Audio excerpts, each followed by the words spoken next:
One of the best ways to improve your productions is through the use of automation. But whilst it's totally possible to just automate random parameters and kind of adjust things wherever, it's much better if you have an idea of exactly what you're automating and why you're automating it or adjusting it over time. So in this video, what I want to do is go through 3 different ways that you can use automation in your music and productions to really take them to the next level, whilst being aware of exactly what it is you're doing and why you're doing it. To demonstrate these concepts, I'm going to show you exactly how I used automation in the project file for my new song Into the Sky, which was released as part of my artist project Chronotext. If you'd like to listen to the full track, I'd love to encourage you to check out the links down below and have a listen to it. Otherwise, without any further ado, let's take a look at 3 different ways that you can use automation in your own songs to really take them to the next level.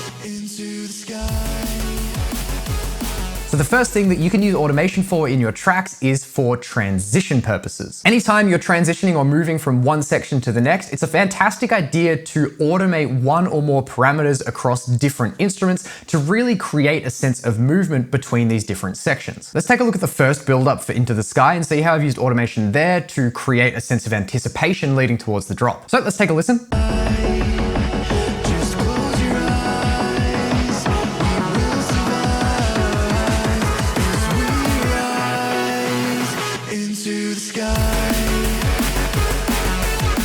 First up, if we take a look at the drums group and open up the automation line, we can see that I have automation going on my kick here, opening up a low pass filter.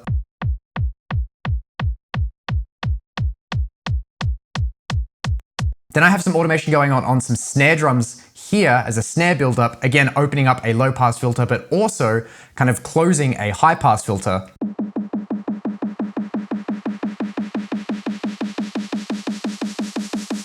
And automating low and high pass filters is probably one of the easiest and most simple ways to create anticipation in a build-up section like this. For example, I'm doing the same thing here on the main melody. I'm opening up a low pass filter, as we can see here, but I'm also actually increasing the dry wet level of a reverb over time over the course of this build-up on this main melody track to kind of create this really washing out effect, which then cuts away in this last bar just before the drop hits.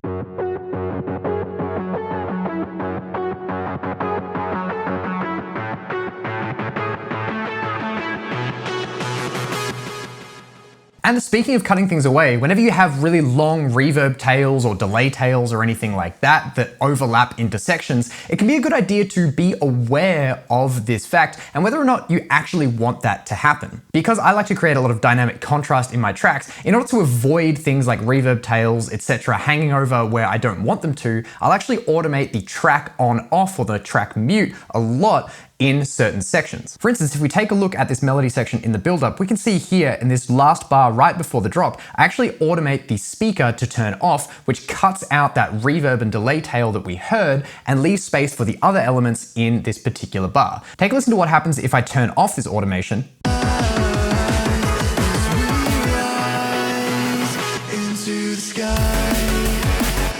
And now if I turn it back on.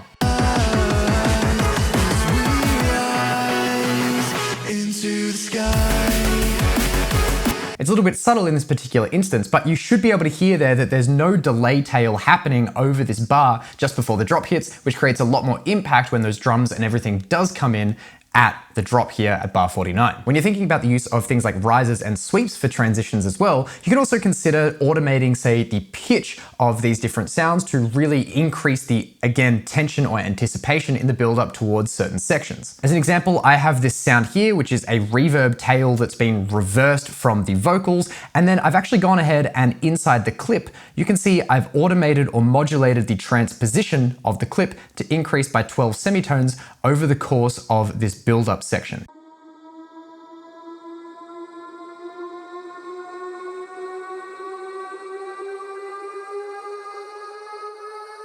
Now, you could do this inside of an audio clip like I have here, or you could use plugins or devices like pitch shifters or frequency shifters, or even things like formant shifters as well to achieve very similar and cool effects. And you could do this on basically any sound or instrument. It doesn't just have to be a riser sound. You could also try it out on synth sounds, bass sounds, vocals, etc. You can also think about adjusting the parameters of the actual synthesizers of certain instruments. For example, here I have this drop chord sound.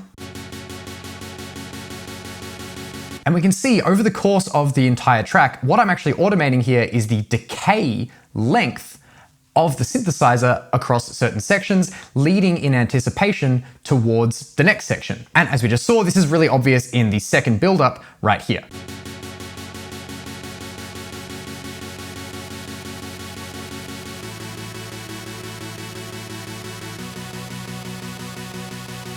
So in summary, when it comes to automating things for transition purposes, look towards automating things like high and low pass filters, reverb, dry, wet amounts, mixer or speaker on off values, pitch, frequency, and format shifting for certain instruments, and then even parameters of synthesizers, things like envelope amounts and decays, or even filter cutoffs and random other parameters as well. Anything that creates movement and interest and change moving towards and away from certain sections is a fantastic thing to try.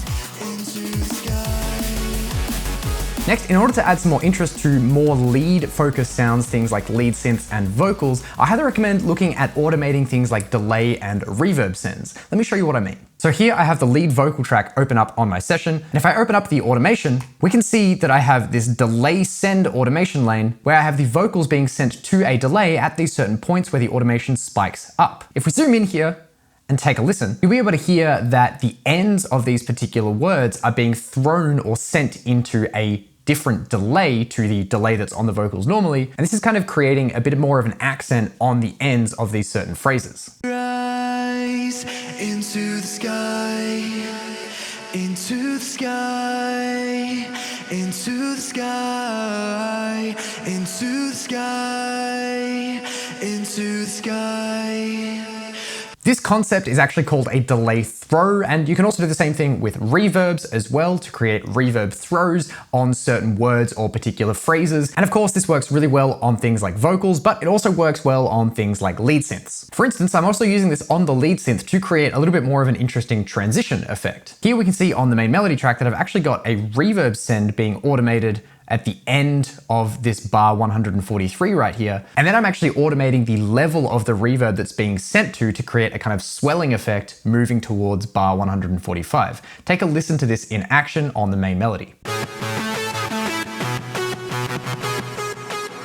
You can hear that kind of swelling effect there. And I'm also doing a similar trick with the delay send on this main melody track by delaying out just the last note of these certain phrases of the melody. And this again aids in a transition, allowing the sound to kind of carry over certain sections. If we take a look at the drop melody track here, we can see that we have the delay send happening on these last two notes of this pattern.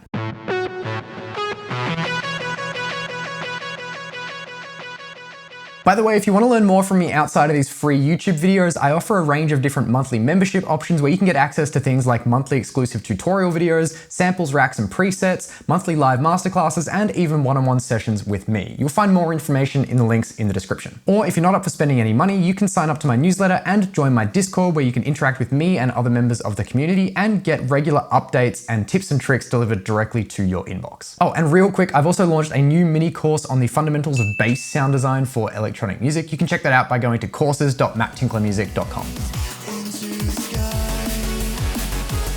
Last but certainly not least is the use of automation for creative sound design purposes. Now, when it comes to automating things for the purposes of creative sound design, you can automate basically any parameter you want and just play around with different shapes and lengths, etc., to create some really interesting sounds. As an example, let's take a look at the last 16 bars of this track, which is kind of like this outro coda section where I have this really cool bass sound.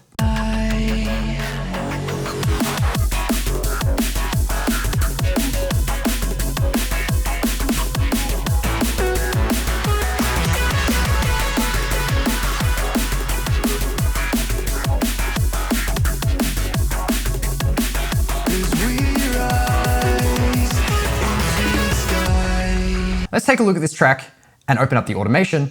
And if we scroll down a little bit and take a look at the automation lanes, we can see that we've got a lot of automation going on here on this particular sound. Now, this automation isn't happening across the entirety of the sound throughout all of the track, but it is happening in these last 16 bars. And the way that I came up with this automation is just by moving around certain parameters on the synthesizer and on different effects, and then just drawing in some random shapes. Things that I've got automated include the color amount low on a saturated device. Later on, I have a redux sample rate being automated down. I have an auto filter frequency on a notch filter being automated in random different shapes.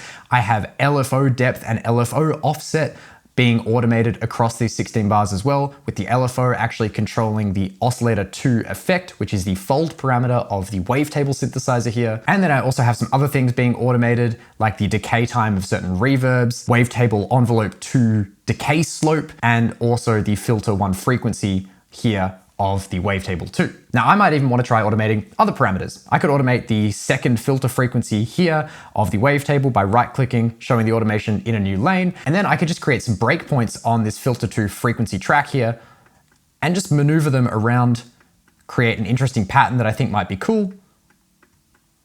Take a listen to the result. And then if I come up with something that I like, I could select, say, 4 bars of this and duplicate this for the entire 16 bar long pattern. We can also see this creative use of automation for sound design purposes here on this held bass sound,